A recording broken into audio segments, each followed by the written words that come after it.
Hi అండి. ఈరోజు మనము సగ్గుబియ్యము ఇంకా బొంబాయి రవ్వతో వడియాలు పెట్టుకున్నామండి. చాలా టేస్టీగా ఉంటాయి. ఇవి మనం ఇలా వేసి పెట్టుకుంటే మనకి 2 ఇయర్స్ వరకు కూడా పాడవకుండా స్టోరేజ్ చాలా బాగుంటాయండి.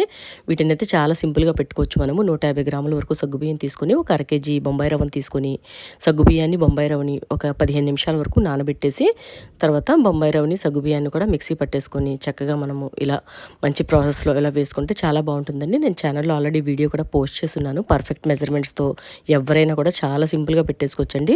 అసలు విరగడము అలా ఏమీ ఉండదు. చాలా పర్ఫెక్ట్గా కూడా వస్తాయి. చాలా ఈజీగాను.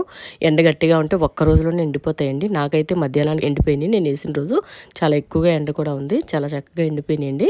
ఇలా మొత్తం అంతా వేసేసుకున్న తర్వాత ఈవినింగ్కి మనకి చక్కగా దీని మీద మనం వాటర్ స్ప్రింకిల్ చేసుకొని ఈ వడియాలని చాలా సింపుల్గా కూడా మనం తీసుకోవచ్చండి. తీసుకొని ఇంట్లో ఒక కాటన్ శారీ మీద వేసుకొని ఓవర్ నైట్ అలా పెట్టేసుకుంటే మార్నింగ్ కల్లా మన వడియాలు క్రిస్పీగా చక్కగా ఎండిపోతాయండి.